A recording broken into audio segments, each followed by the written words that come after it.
เล่นก็ชื่อต้นนะฮะชื่อจริงก็ชื่อไตรสิทธิ์นามสกุลมีสมศักดิ์ครับชื่อในวงการเพลงก็ต้นไตรสิทธิ์นะฮะ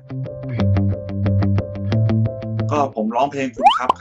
ผมเลยอยากจะถามความเห็นของคุณว่าผมควรจะทำเช่นไรคุณลองช่วยผมเดาว่าเธอจะคิดยังไงคุณจะมีโอกาสชอบผมบ้างไหมกวนติสชิลถามว่าผมมาเป็น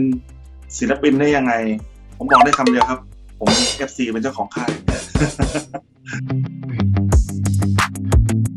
ขอแค่ข้อเดียวเลยคือขอให้ขออะไรก็ได้แค่นั้นนะครับ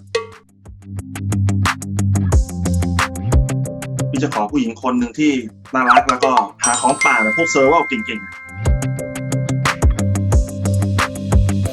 ผมก็ต้องมองอนาคตสิครับแค่รู้ล่วงหน้า1 วันผมก็รวยแล้วจะไปดูหวยงวดพรุ่งนี้ทันทีเลยอะไรเงี้ยวันที่16เนี่ย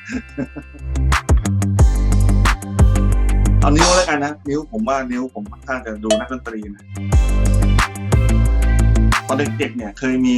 ครั้งหนึ่งพ่อเขาจะพาลูกๆกันไปอย่างเงี้ยในงานเลี้ยงรุ่นแล้วเขาก็จะมีเหมือนกับมีประกวดอะไรเงี้ยให้แต่ละคนขึ้นไปโชว์กิจกรรมอะไรเงี้ยเราก็ไปนึกไม่ออกว่าจะร้องเพลงอะไรพี่ก็เลยประเทศไทยรวมแล้วดึงเท่านั้นแหละพาทั้งหอจะมองว่าเราเป็นคนเจ้าชู้แต่จริงๆเราเป็นคนดีเนี่ยอันนี้อาจจะเข้าใจผิดเราได้